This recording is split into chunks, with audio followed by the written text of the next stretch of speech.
must be firmly opposed. Thank you.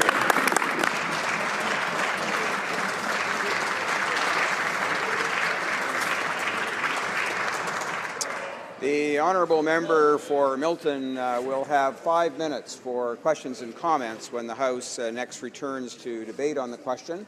But now we're going to statements by members. Déclaration de député. The honourable member for Rivière-du-Nord. Thank you, Mr. Speaker. Mr. Speaker, on March 29th, a tragedy occurred in the Magdalen Islands and plunged all of Quebec into mourning.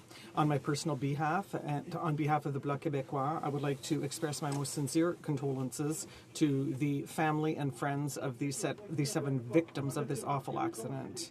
I'm not exaggerating when I say that the thoughts of Quebecers from everywhere accompany them. It is also important to underscore the life of Jean Lapierre, who left us too early. Mr. Lapierre is well known in this House. He was elected 5 times and sat for the Bloc Québécois as well as another party. He was especially recognized and appreciated at home in Quebec, where he, as a political commentator, he shone because of his legendary turn of phrase which charmed everyone. To listen to him was to take the pulse of Quebec and Canada as a whole. Thank you, Jean.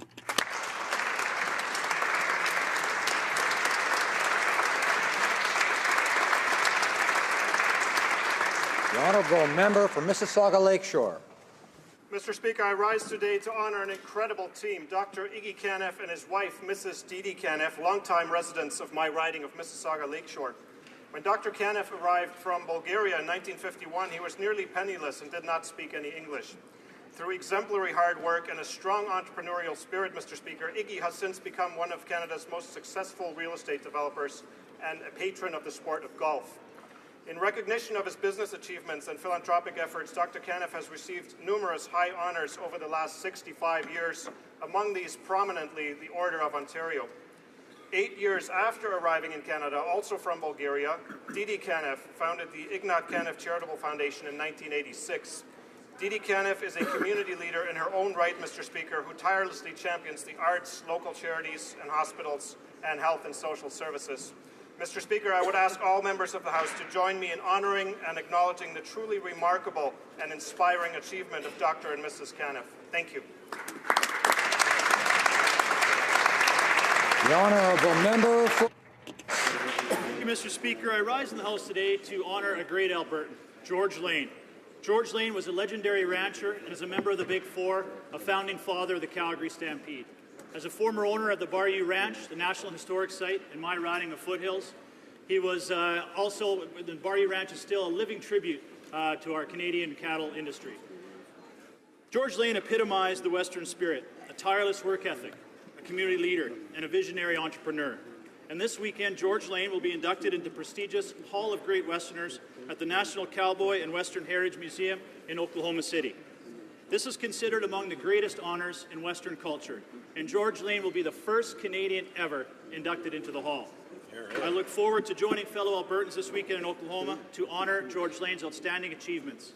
But this is also a great opportunity to celebrate the heart and soul of Alberta, our rich ranching history. Thank you. The honourable member for Tobique-Mactaquac. Member for Tobique-Mactaquac. Mr. Speaker, I recently was asked to give the opening remarks at the Canadian Young Farmers Forum Conference in Vancouver, where the conference was titled Farm Together, Agriculture United. As demonstrated through the budget, this government shares the same vision, supporting science, investing in innovation, and working with industry partners to contribute to the growth and development of Canada's agricultural sector and agri-food sector as a priority. Canadian farmers are a hard-working and innovative group, and the farmers in my riding of Tobique-Mactaquac are no exception. Rural Canadians rely heavily on the agricultural sector for economic opportunities and want to see policy that not only supports agricultural producers, but allows them to flourish. Investment in exploring scientific strategies to further economic growth and diversification in these sectors is crucial to ensure that producers in my riding and across Canada continue to thrive as leaders in the agricultural sector. Information sharing and working together will pave the way, ensuring that our agricultural sector is competitive, innovative, and continually sustainable. Thank you, Mr. Speaker. The Honourable Member for Sherbrooke. Thank you, Mr. Speaker. The Panama Papers exposed the scandalous use of tax havens. With these revelations, the greatest leak of this type in history, we understand that Canada must take concrete measures to put an end to this type of tactic, to recover the money that was embezzled, and to take legal measures against the fraudsters. Canadians are calling for real change in Canadian laws. We need a fairer tax system for everyone, regardless of income, which means banning secret pacts where rich people get off easily. We need to rewrite the agreements with certain tax havens and grant more resources to the CRA to fight tax evasion. If this government does not intervene, the wealthiest Canadians will continue to benefit. The Liberal government must make legislative amendments quickly to eliminate tax loopholes and fight tax evasion. Honest Canadians are filling out their tax returns, and so it's time to crack down on those who try to unfairly profit, once and for all. The Honourable Member for Mission Matsqui, Fraser Canyon. Mr. Speaker, I rise in the House today to congratulate the winners of the District of Mission Community Service Awards. I had the pleasure to attending the award ceremony last Thursday, where remarkable individuals and organizations were recognized for their contribution to our community. The award winners had demonstrated exemplary volunteerism in the community through a wide range of charitable activity. Their high level of commitment is example for all.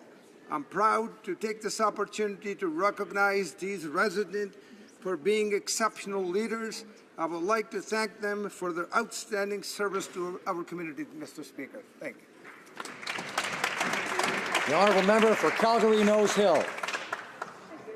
Canadian wine industry underwent a major transformation. Hundreds of Canadian wineries make high-quality, international award-winning wine. The economic impact of the Canadian wine industry is now roughly $7 billion. There's something that hasn't kept pace with this growth. In 1994, the Canadian Food Inspection Agency put in place a guideline that was to be an interim measure that in effect allows for wine producers to bypass country of origin labeling. This Cellared in Canada designation allows wines made from non-Canadian grapes to carry the Canadian brand. These wines have limited, if any, connection to Canadian land or its terroir. Just as we would take issue with consumers being sold counterfeit goods like a generic cola with a Pepsi label on it, we should take issue with non-Canadian wines being sold as Canadian product. As such, I urge the Standing Committee on Agriculture to study the effects of this out-of-date, misleading designation and recommend changes to this policy that is fair for all Canadian wine producers. The Honourable Member for Scarborough Rouge Park. Mr. Speaker, great things are happening at the University of Toronto Scarborough campus. In less than 2 years, UTSC has added 2 new amazing facilities that students will be able to enjoy over the coming years. Last summer, UTSC hosted the Pan Am Games at the newly built state-of-the-art Pan Am Centre. This sports centre has received international praise and is already attracting other multi-sport events to our community. In 2017, the Invictus Games for injured veterans will take place at UTSC. Earlier this year, I was proud to take part in the opening of the new Environmental Science and Chemistry building. It was inspiring to see the passion of the world-class faculty and over 200 graduate and PhD students that will bring this building to life. These facilities have become centers of thought and athletics in our city and are part of a much grander vision for UTSC as a hub for renewal in Scarborough. I want to congratulate Principal Bruce Kidd, faculty, staff, and students on these achievements. Thank you, Mr. Speaker.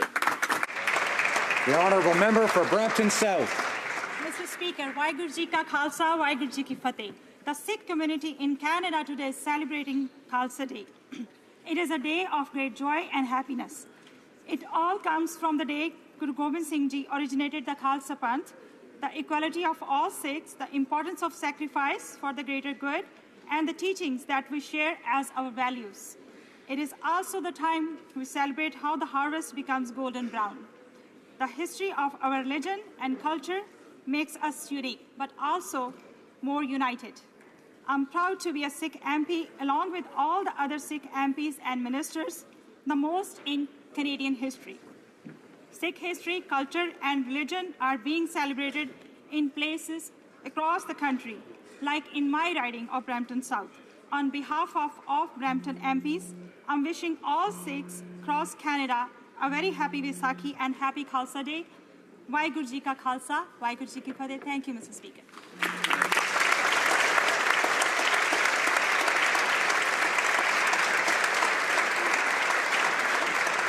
The honourable member for Sherwood Park, Fort Saskatchewan. Mr. Speaker, income splitting is a basic tax fairness measure.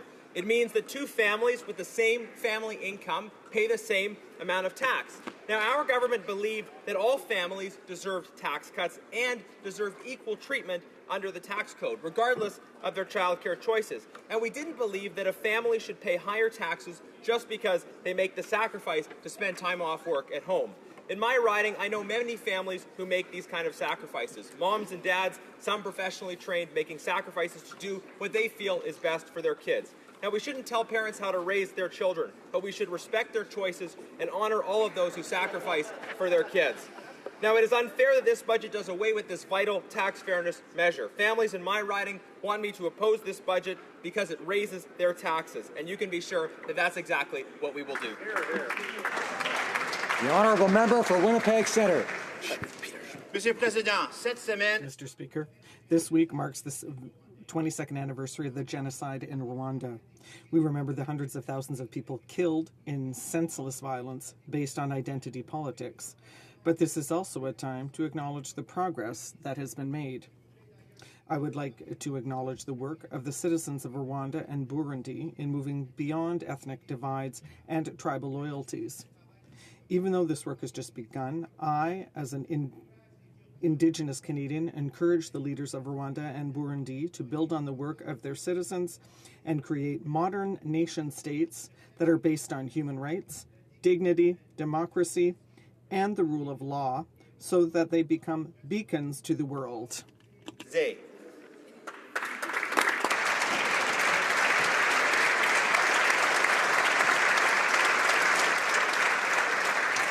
The Honourable Member for Dorval-Lachine-LaSalle. Today we are celebrating Vaisakhi, the first time that Sikhs were baptized. One of the most important things about this day is the reaffirmation of gender equality, as the first Guru had decreed. When the 10th Guru created the holy baptismal nectar, there was a woman with him. He called her Jagat Mata, the mother of all humanity.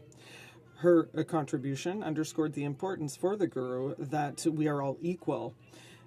Men and women both prepared the holy nectar. Then the Guru asked all women to be named Singh, which means lion, and to the women, Kaur, which means princess.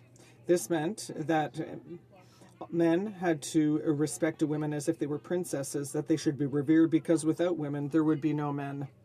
Guruji said that all women are individuals who can live their own life and do what they want to. They can become warriors or priestesses if they want to. That all women are Kaur. Had I done.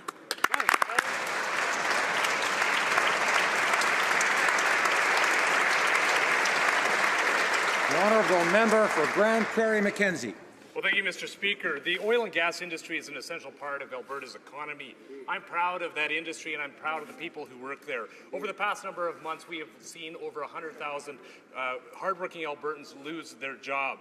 The Liberals have failed Alberta families. This government could have announced in their budget a plan to approve Energy East, the Trans Mountain Pipeline, or new LNG projects, but they didn't. Energy East would not only create more Canadian jobs, but it would also allow Canadians to use Canadian oil. In 2013, Canada paid $26.3 billion to import foreign oil. That's over 42% of the oil that Canadians use. What's more is that these projects wouldn't cost the government anything.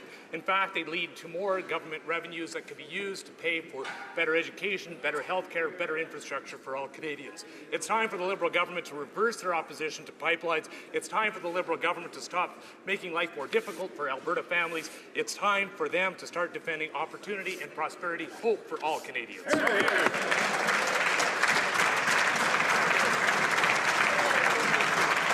Honourable député de Pontiac. Honourable member for Pontiac.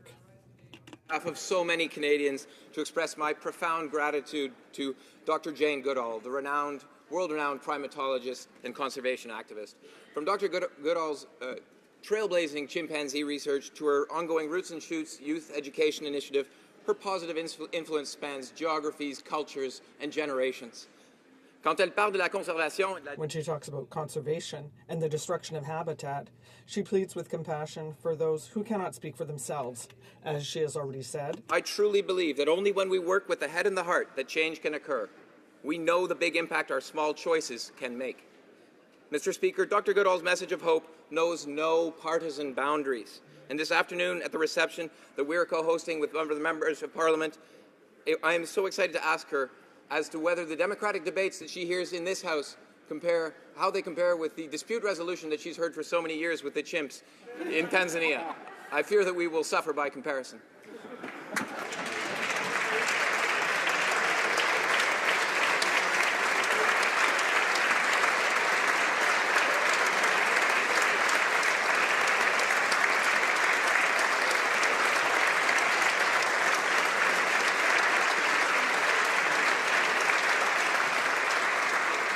The honourable member for Windsor West.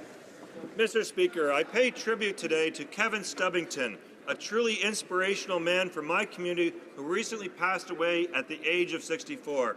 Mr. Stubbington was instrumental in initiating the Safety Towards Other Players Stop program, an awareness campaign highlighting the dangers of checking from behind in hockey. The simple idea of the incorporation of a stop sign patch placed on the back of every jersey continues to be an effective plan for players to make the game of hockey safer. The STOP program is now mandatory in many hockey associations across this world. As a volunteer coach with the Windsor Minor Hockey Association, I know that protecting players' safety and minimizing serious injuries, especially concussions, is so important, and proud the member for Windsor-Tecumseh is continuing this legacy. Mr. Stubbington was a great inspiration and will continue to be missed by the entire community. He made life safer for countless youths, while the sports of Canadians love can be enjoyed and played in safety. Thank you, Mr. Speaker. Honourable member for Lac Saint Jean. Mr. Speaker, on March 29th, an unspeakable tragedy occurred in the Magdalen Islands. I lost a friend.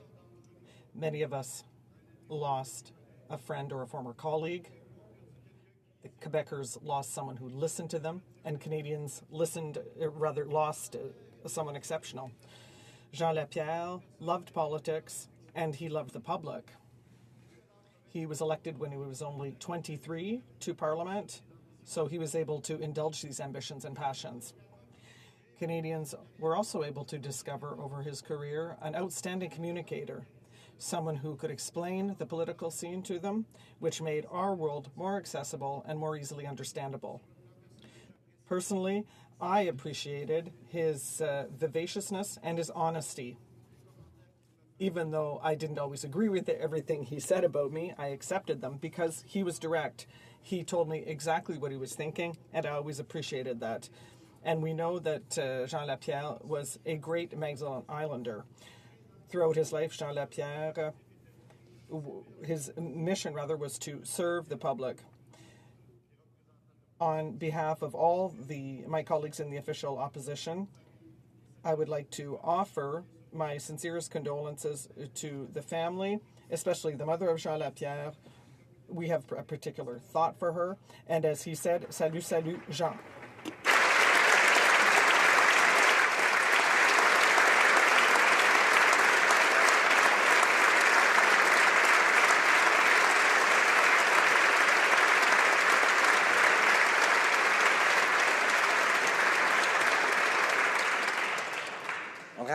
Shefford. Honourable member for Shefford. Thank you, Mr. Speaker. Mr. Speaker, I would also like to pay tribute to Jean Lapierre, who left us too early on March 29th in very tragic circumstances. Our thoughts and condolences go to his family and his friends. This man of the people was appreciated by everyone, and he represented my riding of Shefford from 1979 to 1992. He was the youngest minister in the history of the House of Commons. 35 years ago, we met, and he taught me he taught me how to address politics. Thank you, Jean, for having shared with me your passion, your opinions, and having trusted me.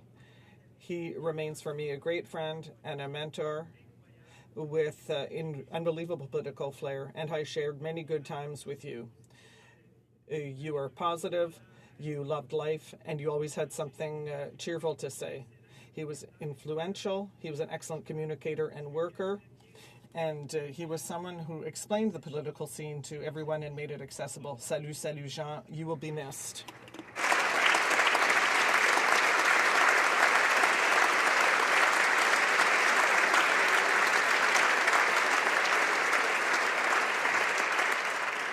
Oral questions, questions orales. Honorable chef de l'opposition.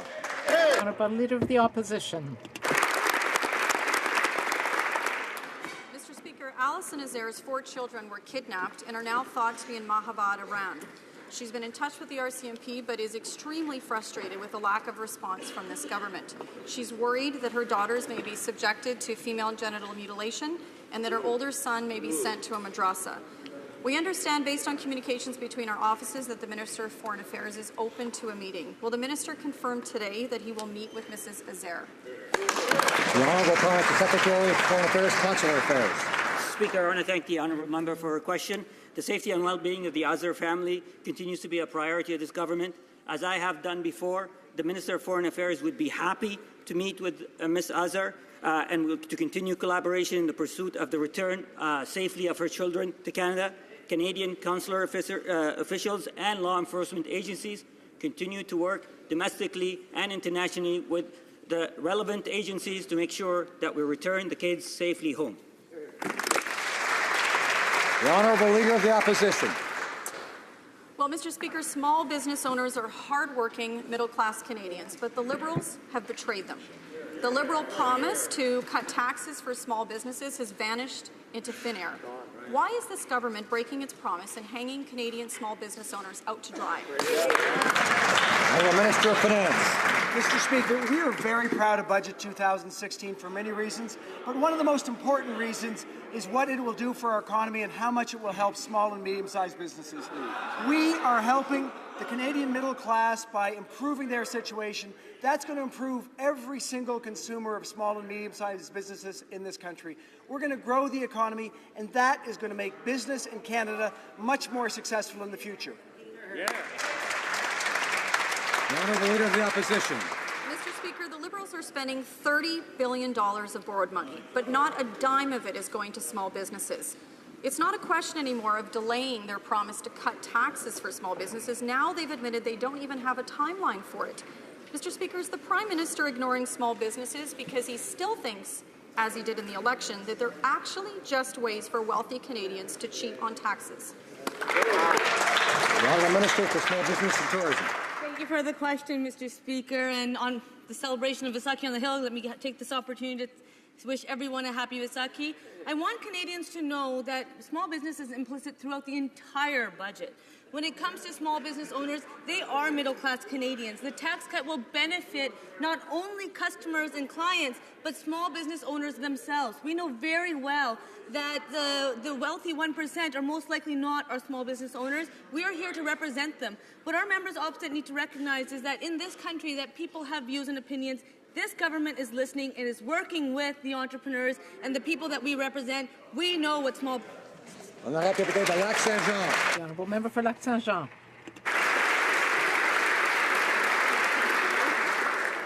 Mr. Speaker, the Liberals are saying that they will be borrowing $30 billion that we don't have to invest in infrastructure projects. But, in fact, very little money will go into roads, highways, and transit, and the other promises that they made during the election campaign.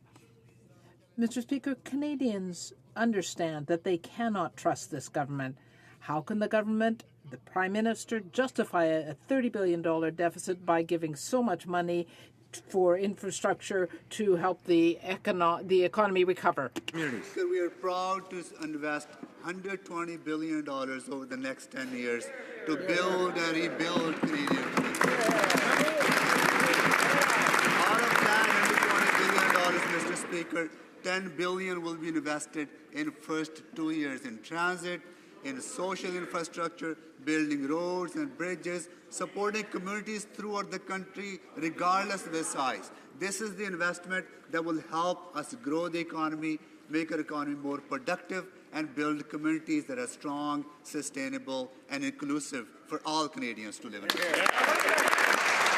Honourable member for Lac-Saint-Jean. That's already money we had in our plan. The former government, we had a plan already on this way of $75 billion. They promised a lot. They don't deliver. That will be delivered after 2019. For me, they don't respect what they have said in the campaign. Et en plus, Monsieur le Président. And moreover, Mr. Speaker, they will be borrowing $100 billion over 4 years. So what plan does this government have to get back to fiscal balance?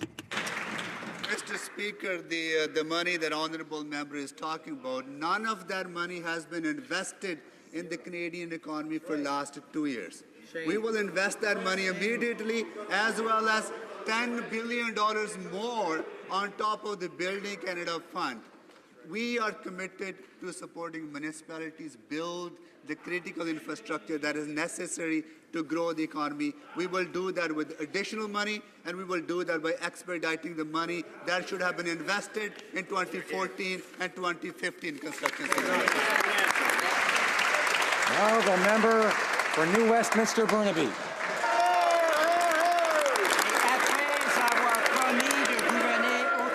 After promising to govern differently, the Prime Minister, we find, has no problem with his Minister of Justice taking part in a fundraiser for the Liberal Party at $500 a head.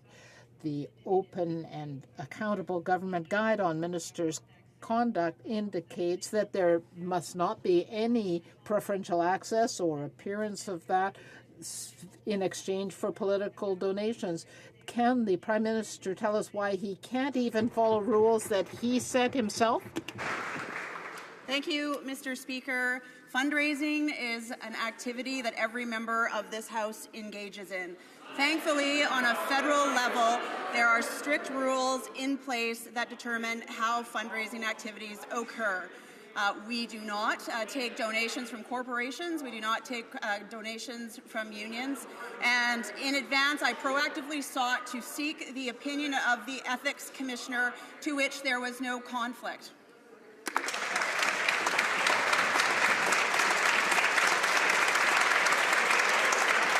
The honourable member for New Westminster Burnaby. That answer, it seems that sunny ways is clouding over more and more, Mr. Speaker. Now, it seems like only yesterday this government released ethical guidelines that state, and I quote, there should be no preferential access to government accorded to individuals or organizations because they have made financial contributions to politicians and political parties, unquote.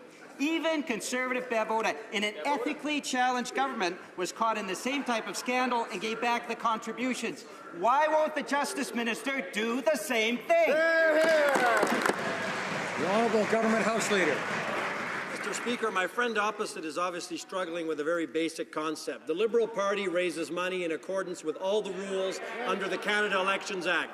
In this case, my colleague, the Minister of Justice, proactively reached out to the Ethics and Conflict of Interest Commissioner to discuss this particular event, and she indicated that it was appropriate. So that is the ethical standard that this government has raised from the previous government that was before us.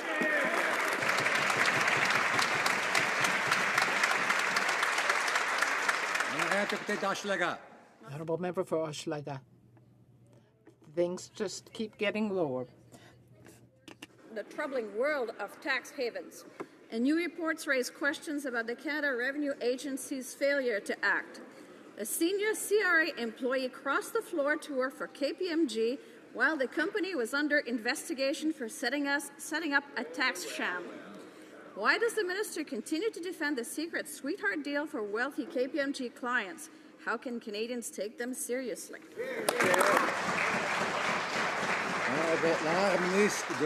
The Honourable Minister of National Revenue.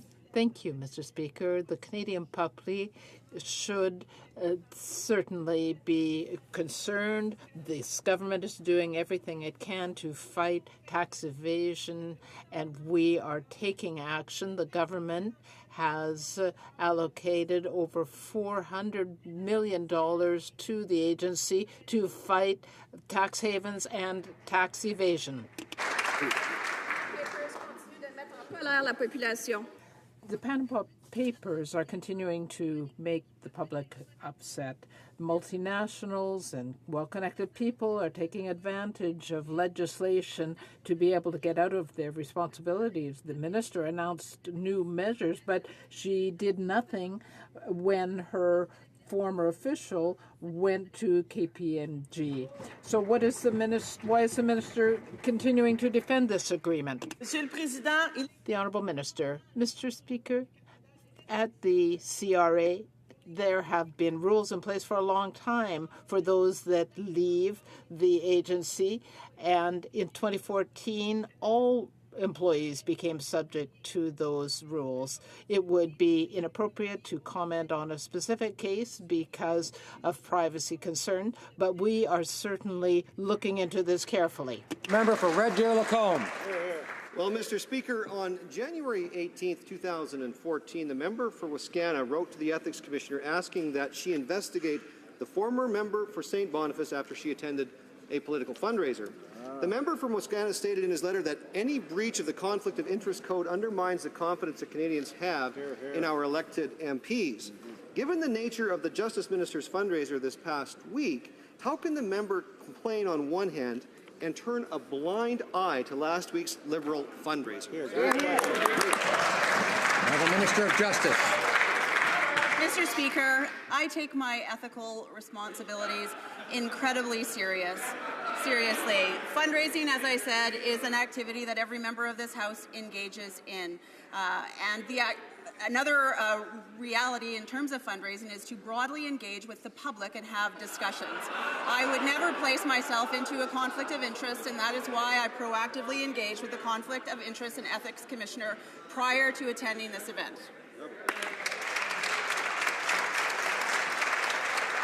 Honourable member for Red Deer Lacombe. Well, Mr. Speaker, once again I rise in this House to question the Justice Minister on her lack of judgment. Last week, the Justice Minister and her ministerial policy advisor attended a pay-for-access fundraiser with Bay Street elite lawyers.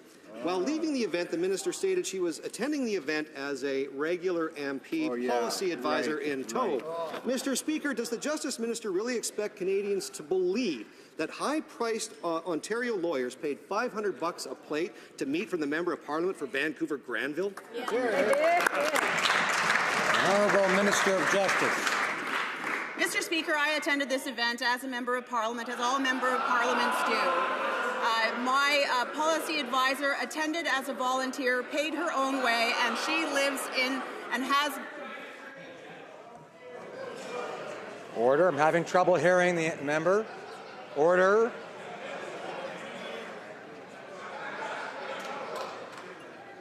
Could be a short question period, folks. Let's quiet down.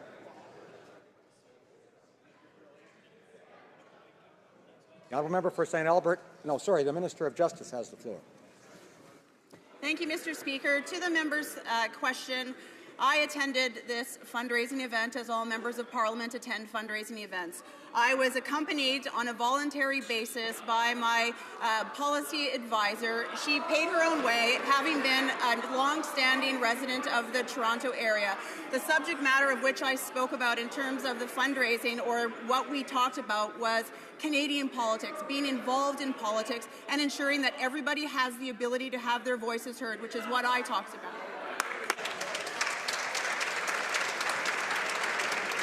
Honourable member for St. Albert, Edmonton.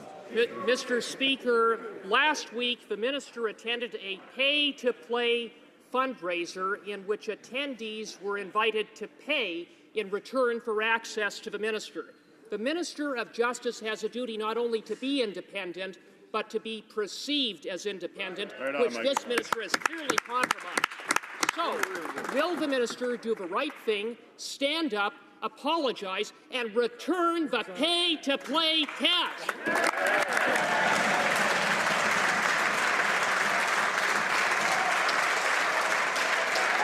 The Honourable Government, order. Order. The Honourable Government House Leader. Mr. Speaker, the feigned indignation in front is a little rich. We've indicated at all times, Mr. Speaker, the Liberal Party raises money in accordance with the provisions of the Canada Elections Act. As I've said on previous occasions, nobody on this side of the House has gone to prison for illegal fundraising, and that's something over there they're having trouble saying.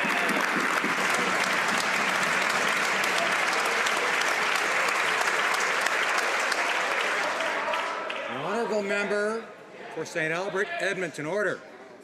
Mr. Speaker, in attending this fundraising event, the minister broke the Prime Minister's Code of Open and Accountable Government, and the minister crossed the line by putting herself in a conflict of interest.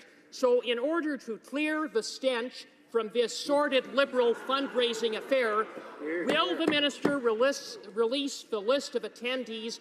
And if not, what does this minister have to hide?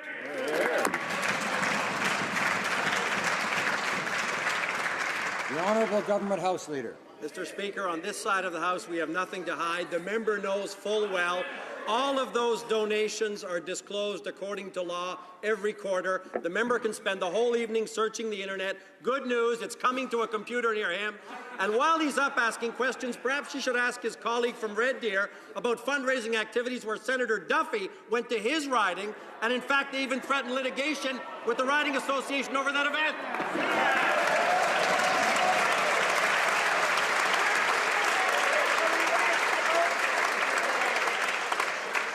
Honourable Member for Elgin, Middlesex, London.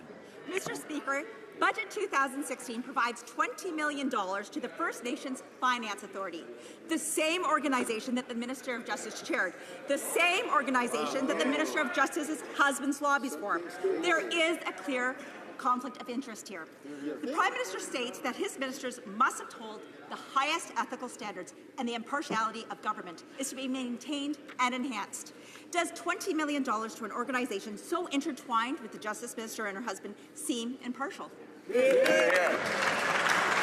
The Honourable Minister of Indigenous Affairs. I am extraordinarily proud of that investment to the First Nations Management Board. It is every member of the Aboriginal Affairs Committee last year heard the testimony. This is an organization that takes a small amount of money, turns it into a large amount of money, that it accesses infrastructure for First Nations coast to coast to coast. This is an excellent investment, and ask any of the members from your side. The member needs to ask her colleagues from the Aboriginal Affairs Committee why they supported that in the report.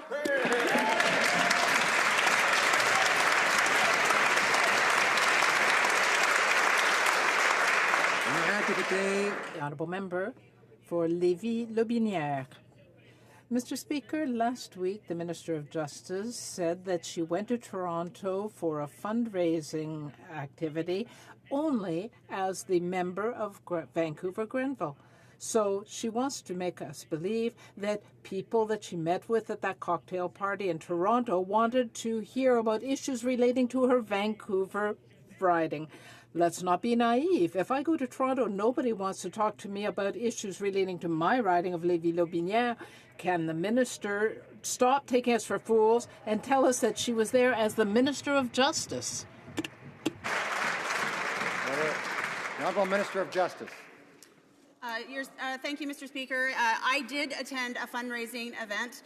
In advance, I cleared it with the Conflict of Interest Commissioner, complied with all federal rules with respect to fundraising, and the purpose or the discussion, the primary discussion that occurred at that event was about Canada. It was about how far we've come as a country wherein we embrace diversity, ensure that all voices are heard, and recognize that in a country such as Canada, the Justice Minister can be an Aboriginal person and also be a woman. That's what this country is about.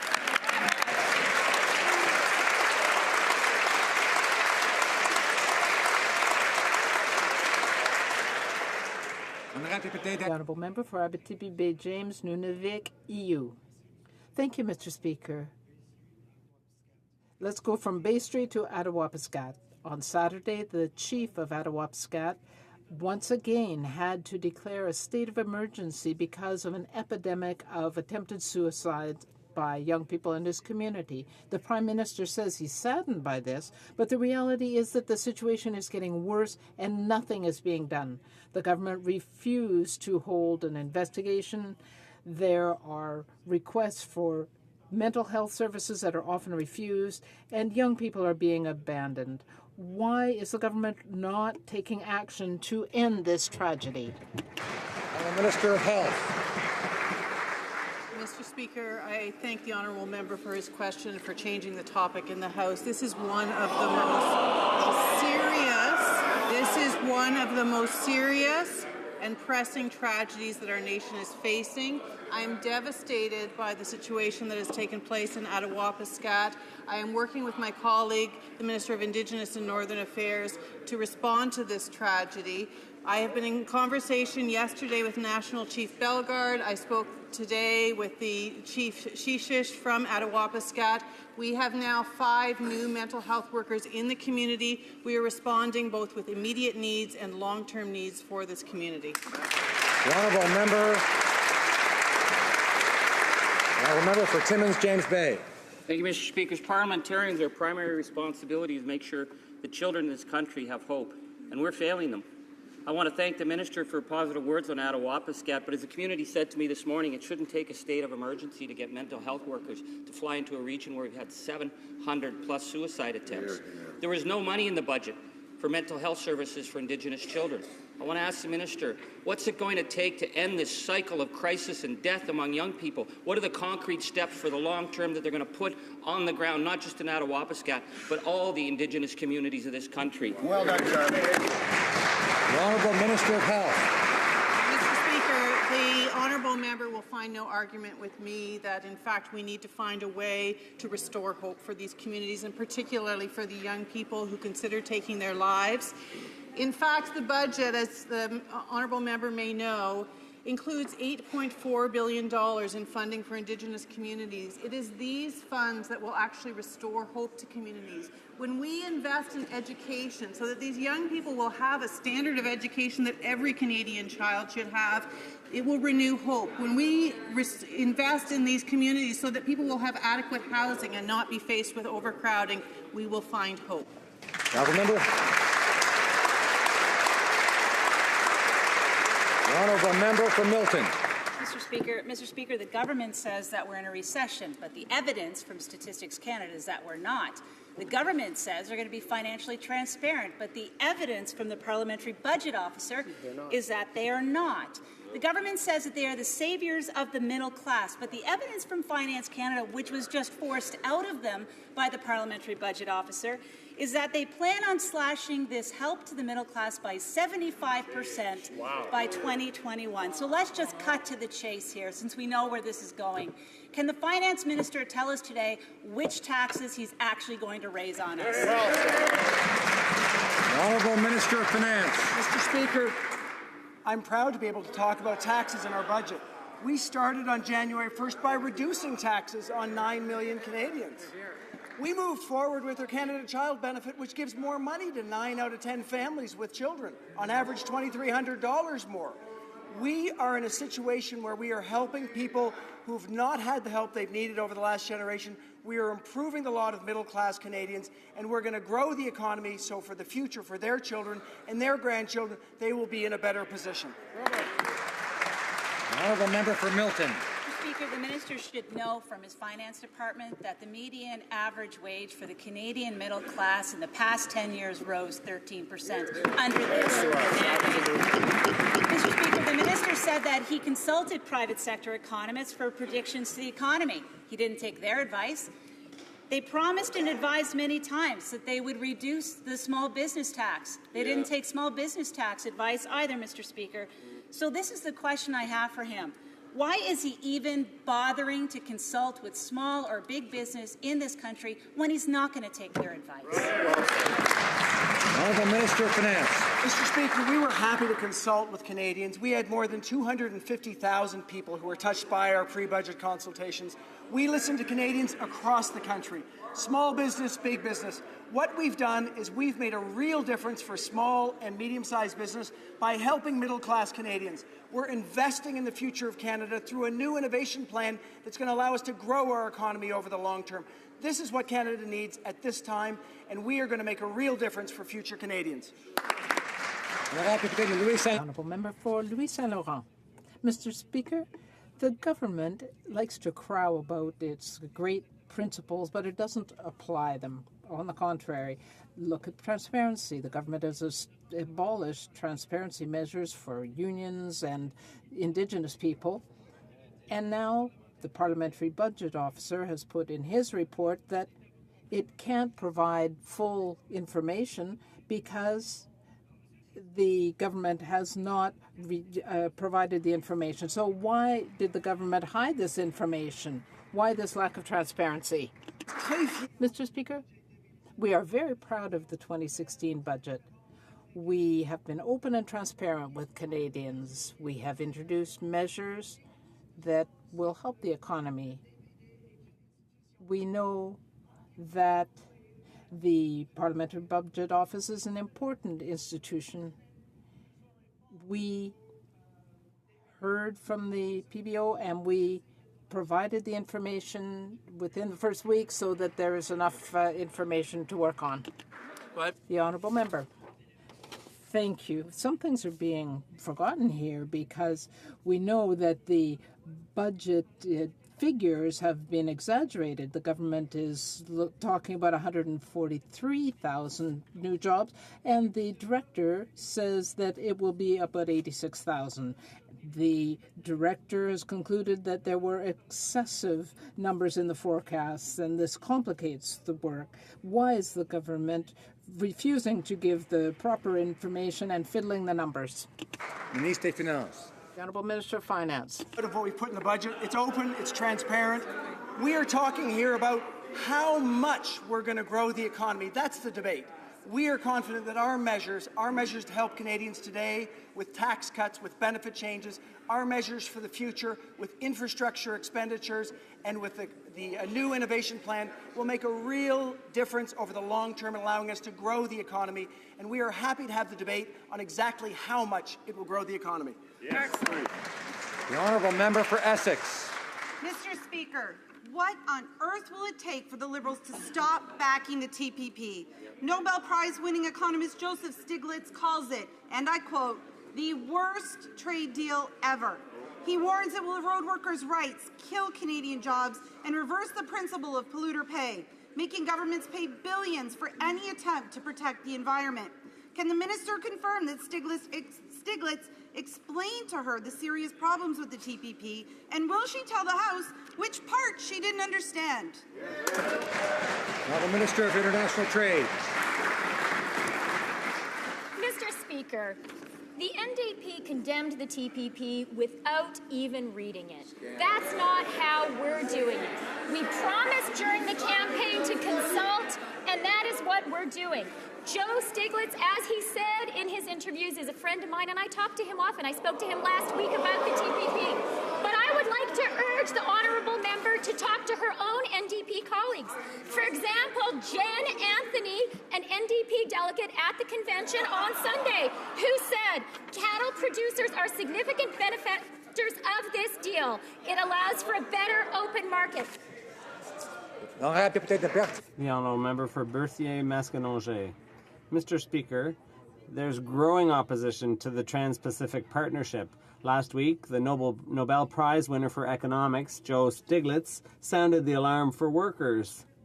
Not only are the Liberals determined to press ahead with this faulty deal, they're also having second thoughts about compensation for dairy farmers. Not a penny in the budget for them. When are the Liberals going to heed these concerns and stand up for our workers, jobs, and dairy farmers? The Honourable Minister of Agriculture. Thank you, Mr. Speaker, and I appreciate my honourable colleague's question and concern. I think my honourable colleague is fully aware that we support as a government supply management, and this government fully understands the importance of compensation to the supply management sector. Thank you, Mr. Speaker. The Honourable Member for Rivière-des-Mille-Îles. Mr. Speaker,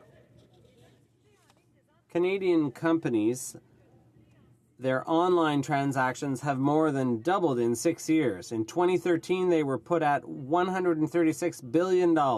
That's 7% of GDP, and it will only increase. Given the huge potential of e-commerce for companies of all sizes, what steps is the government taking to support innovation and online marketing for Canadian businesses? Business and tourism. Merci, Monsieur le Président. Thank you, Mr. Speaker. I'd like to thank my colleague for her question and the work she does with small business. Rate. It represents a huge opportunity for Canadian entrepreneurs. One of my constituents in Waterloo runs her own business making custom jewelry. Do you know where her best customers are? In California and Florida. Why? Because with e-commerce, the entire world is the marketplace. That's why our government has committed $500 million to expand and improve broadband services in rural and remote areas. Because Canadians' entrepreneurial spirit should not be limited by where they live.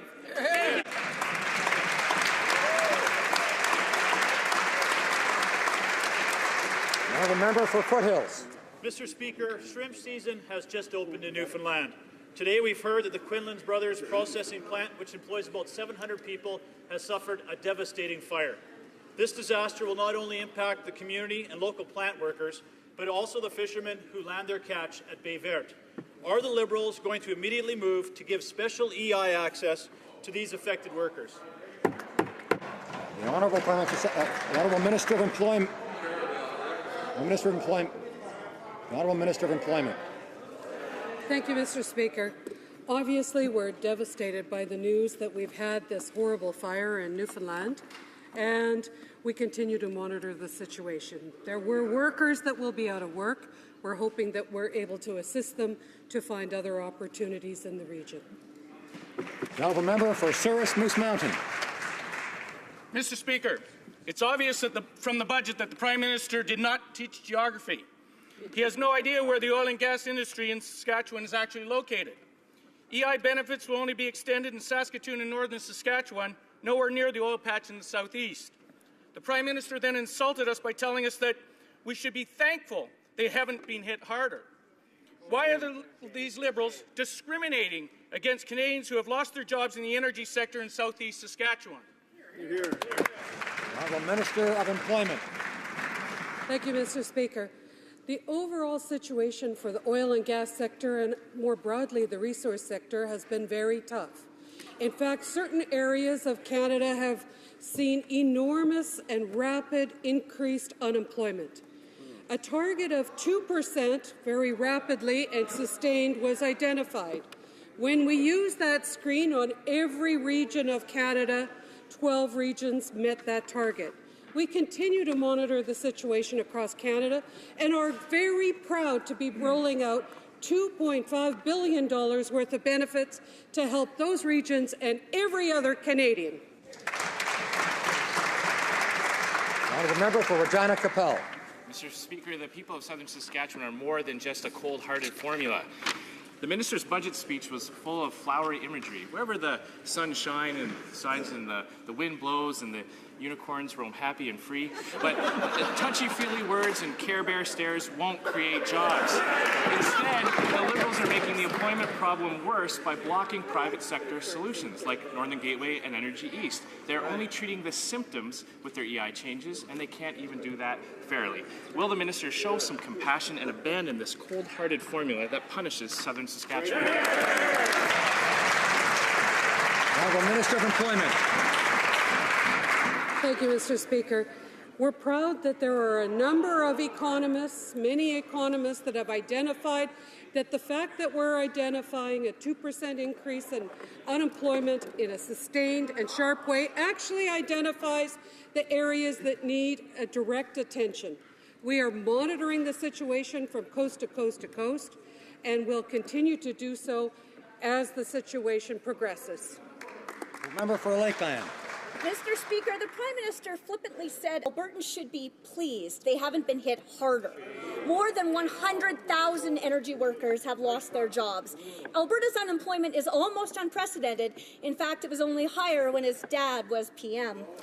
Energy drives Berheim's economy. People are not pleased. They can't even get the Liberals' extended EI benefits now when they need it most. But they really just want jobs. They've contributed so much to all of Canada. Why is this government ignoring these hard-hit Albertans? Honourable Minister of Employment. Mr. Speaker, that's hardly the situation. In fact, every Canadian is improved by the changes that we've made to EI has helped every region in this country, including those that were specifically hit by the oil and gas price reduction. In fact, those companies that are servicing the oil and gas sector will be benefiting by doubling the amount of work-share weeks, increasing the opportunities for small business and workers in regions that were impacted.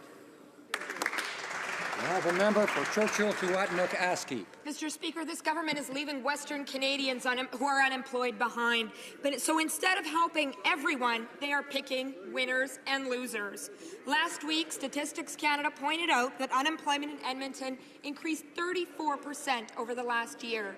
In southern Saskatchewan, it's gone up by 40% in the last year. But according to the Prime Minister, unemployed Canadians living in Edmonton and southern Saskatchewan should be, quote, pleased that they're not getting help from this government. Will the Liberals reverse this discriminatory policy and extend EI benefits to all workers, including those in the West who need it? The Honourable Minister of Employment. Mr. Speaker, we were very pleased to be able to roll out an EI platform, the first phase of which is rolling out benefits to Canadian workers that amount to $2.5 billion. Where the additional help was provided were to those people that need it the most. Thank you. The honourable member for Rosemont-la-Petite-Patrie. The Liberals want to set up a two-tiered EI system that excludes Quebec.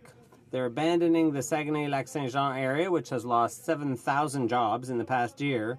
They're abandoning seasonal workers in the Gaspé area. They're abandoning Montreal, the unemployment capital. And now, to make matters worse, they're legitimizing Air Canada's layoff of 2,600 workers they supported before taking office. That's called betrayal, Mr. Speaker. Aren't the Liberals ashamed of themselves? How can the minister look himself in the mirror when he's turning his back on all those people? Thank you, Mr. Speaker. As you know, the end of the dispute between Air Canada and the governments of Quebec and Manitoba now makes it possible to clarify the relevant legislation. Air Canada has committed to creating two centres of excellence, one in Manitoba, one in Quebec. That said, because the issue is going to go to court, it would be inappropriate for me to comment further. Thank you, Mr. Speaker. The member for Parry Sound, Muskoka. Yes, thank you, Mr. Speaker. I understand a Canadian delegation met in recent days with the Reverend Hyun Soo Lim, who remains in prison forced to a life sentence of hard labor in North Korea. Just outrageous, Mr. Speaker. Reports indicate that his condition is deteriorating and that time is growing short for him. My question is simple. What are the Liberals doing to bring Reverend Lim home to his family and to his congregation? Parliamentary Secretary, Consular Affairs. Thank you, Mr. Speaker, and I thank the honourable member for his question. Like Mr. Lim's family and friends, the Government of Canada is concerned about his rights and his well-being. We continue to work for his release. I have met in the past with members of his family and members of the community, and we continue to be engaged on this file. Our officials are providing consular services to him and his family and will not stop until Mr. Lim is released. The honourable member for Selkirk, Interlake, Eastman. Thank you, Mr. Speaker. Last week, General Jonathan Vance said the battle against ISIS has no end in sight. He went on to say Canadians should prepare for more Canadian Armed Forces casualties with the expansion of the mission on the ground in Iraq. Our troops are facing increased risk, and because of the Liberals, they don't have Canadian air support. Will the Defence Minister admit that prematurely pulling out our CF-18s was a mistake? Minister of National Defence. Mr. Speaker, I thank the member for his concern for the well-being of our troops. I can assure the member that our troops have in Iraq full air support when needed. In fact, we've done a thorough assessment, and I talked to the Chief of Defence Staff on a regular basis about the security situation, and we have taken all the measures necessary and have given freedom of action to take any future necessary precautions for the protection of our troops. Thank you, Mr. Speaker. Now the member for Selkirk, Interlake, Eastman. Mr. Speaker, the Liberals refuse to say that we are at war with ISIS. But according to the Chief of Defence Staff, the risk of the lives of our troops on the ground in Iraq has gone up. How can Canadian casualties increase if we aren't at war? Will the Defence Minister join our allies and finally say that Canada is at war against the jihadi, genocidal death cult called ISIS? The Minister of National Defence. Mr. Speaker, the honourable member can keep talking about in terms of the definitions of war. Our fight against ISIL doesn't remain changed in any way. We will take every action with our coalition partners to defeat Daesh, and we are not going to give ISIL this legitimacy by calling them a state, by calling this a war. Thank you, Mr. Speaker. The honourable member for Fundy Royal. Mr. Speaker, rural areas across the country, like my riding of Fundy Royal, often rely on traditional industries such as forestry, fisheries, and agriculture to power the economy. In today's global economy, it's vital that these traditional industries become more efficient and develop new markets in order to grow. Mr. Speaker, can the Minister of Science, Innovation and Economic Development inform this House of initiatives being undertaken to help traditional industries prepare for the future?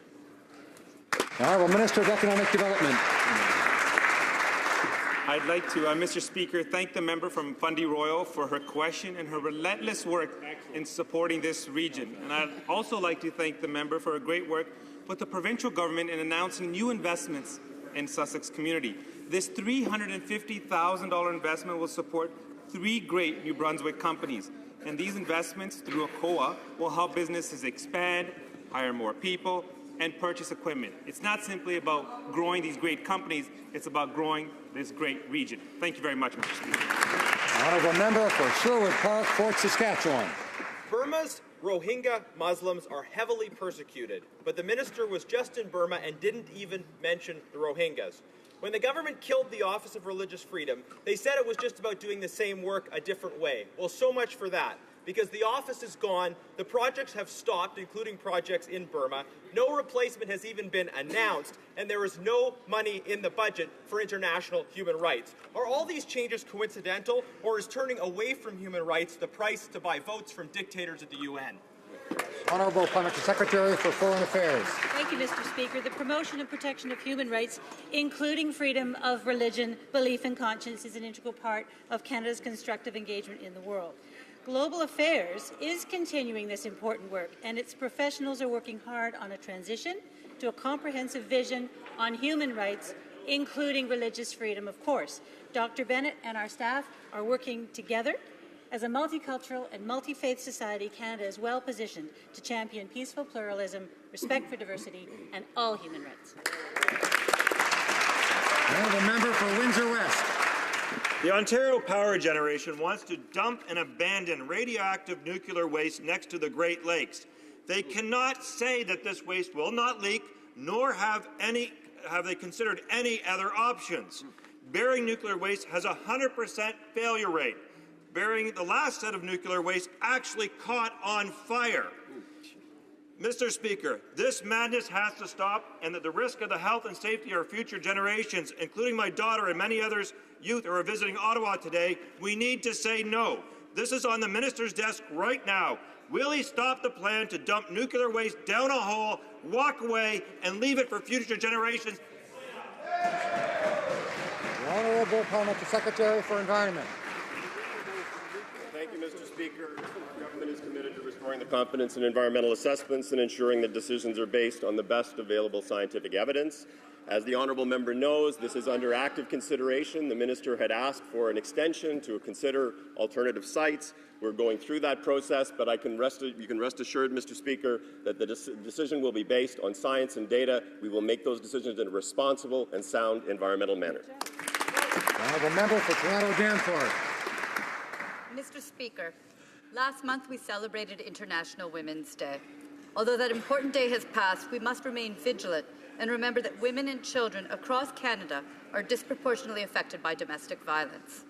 Can the Honourable Minister for the Status of Women please advise this House of the steps her department is taking to ensure that women and their children fleeing intimate partner violence are able to find shelters and other services to help them rebuild their lives?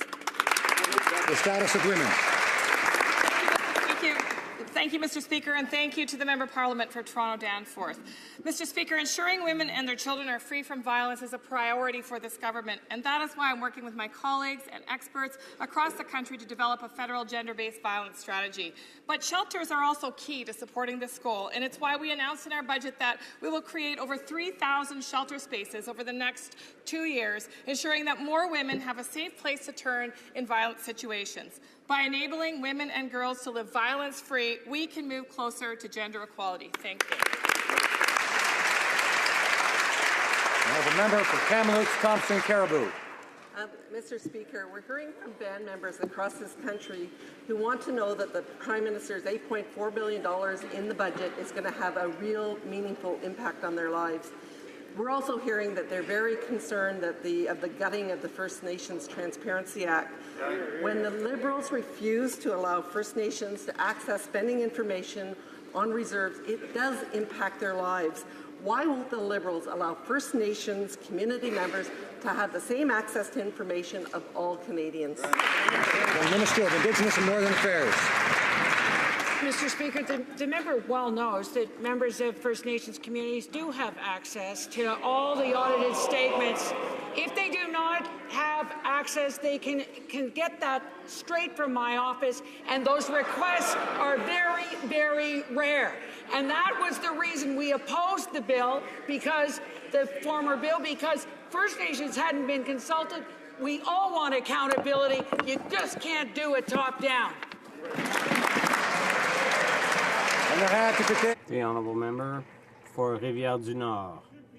Mr. Speaker, seasonal workers are about to fall into the black hole, a stretch of time without EI benefits, but there's nothing in the budget for them. Patients lie waiting in hospital corridors, students go deep into debt to get an education, but there's no increase in transfers in this budget. Same thing for Quebec's high-tech companies. There's nothing for them either. And despite leaving all these people out, the government expects to run a $29 billion deficit. Does the government realize that all Canadians, particularly those in need of support, are paying the price for its soft stance on tax havens? The Honourable Finance Minister. Budget 2016 was an historic budget. It helps people across this country. It certainly helps people in Quebec, like it helps people across this country, with changes in their taxes, with changes in the way we give the Canada Child Benefit. We'll make a real difference for people in that province, as we will across the country, through investments in infrastructure and investments in the long-term growth in our economy. We're confident that people in Quebec, people across the country, will have a better future as a result of these investments. Yes. The Honourable Member for Joliette. Mr. Speaker, the Revenue Minister has just announced that 100 tax fraud investigators have been hired. That's great, but the problem is tax havens are legal. Governments, both Liberal and Conservative alike, have deliberately made it possible for profiteers to repatriate their profits tax-free. Instead of announcing symbolic measures, will the government commit to cracking down on tax havens by scrapping the regulatory framework that encourages them, yes or no? The Honourable National Revenue Minister. Mr. Speaker, I made an unprecedented announcement today about fighting tax avoidance and tax evasion internationally. The vast majority of middle-class Canadians pay their fair share of taxes, but some wealthy people are hiding their money in foreign tax havens to avoid tax. It's not fair, and it has to change. We've made a $450 million investment, unprecedented investment, in fighting this form of tax avoidance. The Honourable Member. Mr. Speaker, last week the UPA and the Quebec government all called on the federal government to take action to ban dye-filtered milk. And now organizations in my region have joined the chorus. But in the budget, the federal government proposes to scrap customs on this type of import that is not subject to supply management. Customs duties on dye-filtered milk. This goes against what Quebecers want. The Honourable Minister of International Trade. Mr. Speaker, we are very aware of issues with enforcement of our rules surrounding supply management. As my colleague, the Minister of Agriculture, has already said, we support supply management, and we do so with our trade policy. We are reviewing these rules right now and working very hard on it. Thank you. This will end the question period for today. We have a point of order from the member for Red Deer Lacombe. Well, thank you very much, Mr. Speaker. I'd like to seek unanimous consent to table following documents in both official languages, and it's dealing with ministerial conduct, Mr. Speaker, and I'd be happy to read it out. Ministers and parliamentary secretaries must act with honesty and must uphold the highest ethical standards. And it goes on, and it says that obligate. The Honourable. I think the Honourable Member has heard that there appears to be no unanimous consent. I know he'd like to read for a while. So there's no unanimous consent. Tabling of documents.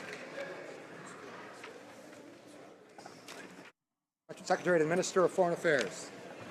Or maybe she'll wait for a moment. Always at the ready.